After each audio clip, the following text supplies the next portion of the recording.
हम प्रदेश में विकास की बात तो करते हैं, हम प्रदेश में रोजगार और उद्योग लगाने की तो बात करते हैं, लेकिन क्या प्रदेश में व्यापार और व्यापारी वर्ग यदि सुरक्षित नहीं होगा तो जो कल्पना हम बिहार में उद्योग लगाने की, रोजगार को यहां पर सृजन कराने की बात कर रहे हैं, संभव हो पाएगा क्या?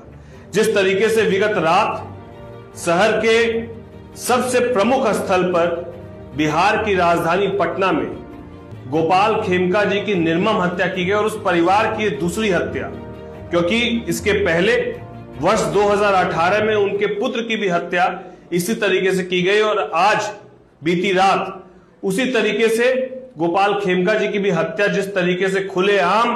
की गई, ये अपने आप में स्पष्ट करता है कि अपराधियों में प्रशासन का भय खत्म हो चुका है और बिहार में लॉ एंड ऑर्डर पूरी तरीके से ध्वस्त हो चुका है। ये अपने आप में प्रमाणित करता है कि ना व्यापारी वर्ग सुरक्षित है, ना वैश्य समाज के वो तमाम लोग सुरक्षित है जो बिहार को विकसित करने की सोच को लेकर बिहार में निरंतर प्रयास कर रहे हैं। मैं सरकार से अनुरोध करता हूं, विनती करता हूं, करवद प्रार्थना करता हूं कि आप इस ओर व्यापारी वर्गों को,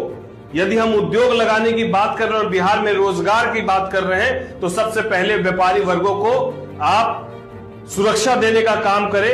भय मुक्त बिहार को बनाने की सोच की तरफ अग्रसर हो, लॉ एंड ऑर्डर को इतना दुरुस्त करे। और यही लॉ एंड ऑर्डर यदि दुरुस्त करने की आपको कोई उदाहरण देखना है तो हमारे बगल में ही यूपी है, वहां देख लिया जाए लॉ एंड ऑर्डर किस तरीके से है। उसी लॉ एंड ऑर्डर की जरूरत है आज वापस से बिहार में। अपराधियों को उनकी ही भाषा में जवाब देने की जरूरत है, नहीं तो आज गोपाल खेमका तो कल कोई और व्यापारी जो है इसकी चपेट में आएगा और व्यापारी वर्ग और बिहार का विकास तब तक सुनिश्चित नहीं हो पाएगा जब तक व्यापारी अपने आप को सुरक्षित महसूस नहीं करेगा। मैं और हमारी पार्टी लोक जनशक्ति पार्टी रामविलास, हमारे नेता चिराग पासवान जी,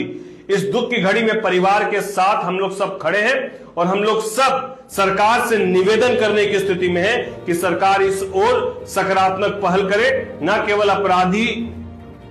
चिन्हित हो, उनकी गिरफ्तारी सुनिश्चित हो, साथ ही साथ यह कभी दोबारा इस तरह की घटना घटित नहीं हो किसी व्यापारी के साथ। इसके लिए लॉ एंड ऑर्डर को दुरुस्त करने की जरूरत है।